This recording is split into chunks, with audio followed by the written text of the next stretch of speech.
একজন প্রবাসী ভাই একটা মেয়ের কাছ থেকে প্রতারিত হয়েছে। তো উনি আমার ভিডিও দেখে, ঠিক আছে, উনি আমাকে বলছে যে ওনার কথাগুলো জানি আপনাদের মাঝে আমি তুলে ধরি, ঠিক আছে, যাতে করে এরকম কোনো প্রবাসী ভাই যাতে কোনো মেয়েদের কাছ থেকে প্রতারিত না হয়। উনি আমাকে মেয়েটার অনেক ছবি দিছে, ঠিক আছে, অনেক ভিডিও দিছে।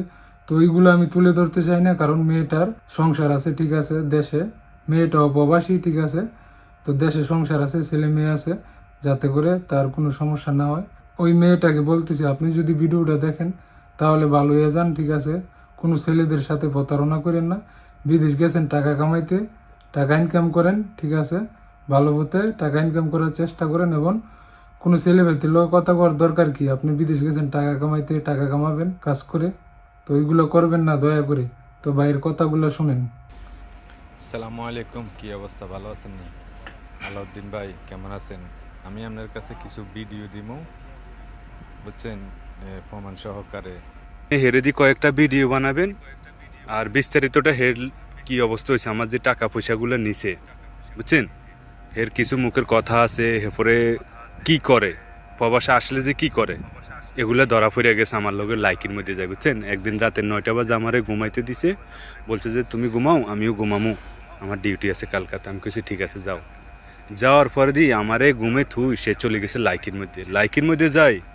আবার লাইকের মধ্যে বোর্ডের থেকে আমার একটা লোকে ফোন দিছে, দেখ সবুজ, তোর ভালোবাসার মানুষের লাইকের মধ্যে যায়, বোর্ডের মধ্যে দেখ কি করে। তখন আমি গেছিলাম, যাইছে দেখিন হাসে, কিরে ঘুমাই না মানুষ লাইকের মধ্যে কি করে। তখন আমি গালাগালি করছি, কোনোদিন ভালোও না। ওর থেকে দড়ি বস ঝগড়া বিবাদে দিন যাইতে যাইতে আজকে র্যাপ লাগা যাইতে আছে। প্রায় 1-1.5 লাখ টাকা আমার আত্মসাৎ করে ফোন রিসিভ করেন, আমার টাকাগুলোও ফেরত দেয় না। কিন্তু কথা আসলে গত কোরবানির ঈদ গেছে যে ঈদের পরে দিয়ে আমার টাকাগুলো আমার দিয়ে দিব, তার নিজের মুখের কথাই আছে।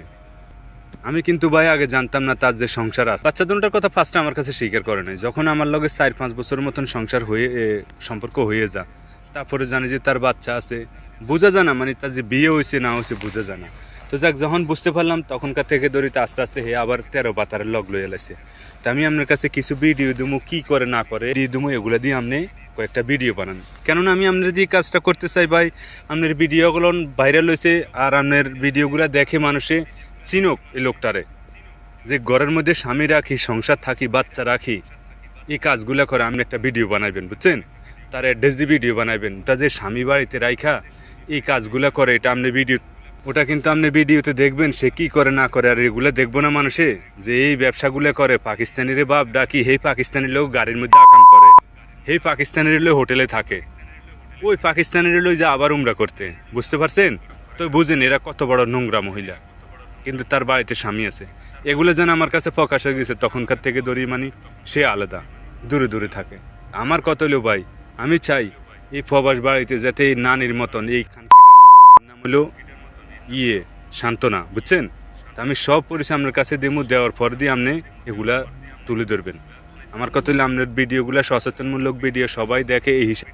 আমার যে ক্ষতিটা হয়েছে সেটা তো হয়েছে ভাই, সেটা আর বলি লাভ নাই, ঠিক আছে। আমারটা গেছে, আমার এখন আর আফসোস নাই, কারণ আমি তো একটা ভুল করছি, ভুলের মাসুল আমি দিছি, আমার লাই কোনো সমস্যা নাই। কিন্তু আমার কত হলে যেতে হে ভবিষ্যতে এগুলা না করতে পারে, ঠিক আছে।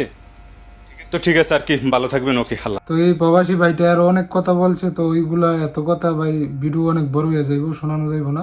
তো ভাই আপনি বলছিলেন মেয়েটার ভিডিওগুলা বা ছবিগুলা স্ক্রিনে তোলার জন্য, তো ভাই আমি তুললাম না, ঠিক আছে, সরি, ঠিক আছে। এইগুলা মানুষে দেখতে গেলে, ঠিক আছে, মেয়েটার সমস্যা হতে পারে। তো আমার এটা তুলে ধরার উদ্দেশ্য হইলো এরকম ভাবে কোনো প্রবাসী বাইরে যাতে কোনো মেয়েদের প্রতারিত না হয়। আমি এটাই চাই, কোনো প্রবাসী বাইরে যাতে এরকম ভাবে কোনো প্রতারিত না হয়। প্রবাসী বোনরা তোমরা, আমাদের কাছে আমার একটাই চাওয়া, ঠিক আছে, প্রবাসে গেছো টাকা কামাইতে, প্রবাসী বোনেরা তোমরা টাকা ইনকাম করো, ঠিক আছে, নিজের মান ইজ্জত বজায় রাখো, ঠিক আছে। আমি এইখানে দেখতেছি ছেলেদের কোনো দোষ নাই, ঠিক আছে।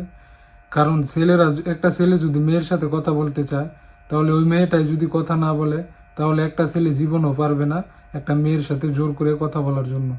একটা ছেলে যতই চেষ্টা করুক যে একটা মেয়েরে বুলায় বেলায় কথা বলার জন্য বা অশ্লীল কিছু করার জন্য, যদি মেয়েটাই না চায় তাহলে এটা কোনোদিনও সম্ভব না। তো মেয়েদেরকে একটা কথাই বলতে চাই, তোমরা এইগুলা থেকে বিরত থাকো, ঠিক আছে। না হলে এত কষ্ট করে বিদেশ থেকে দেশে যেয়ে মানুষের কাছে মুখ দেখাতে পারবে না। তো এইটাই চাই তোমরা, ঠিক আছে। ছেলেরা যতই তোমরা উসলাক ফুসলাক, তোমরা এইগুলোর মধ্যে যাইও না। ছেলেদের সাথে কথা কওয়ারই দরকার নাই, ঠিক আছে। যারা হাজবেন্ড লাই খাইছো দেশে, হাজবেন্ডের সাথে কথা বলো।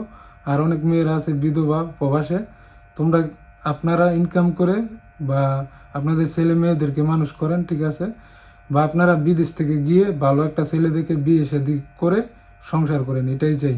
সুন্দরভাবে থাকো, এটাই চাই, ঠিক আছে।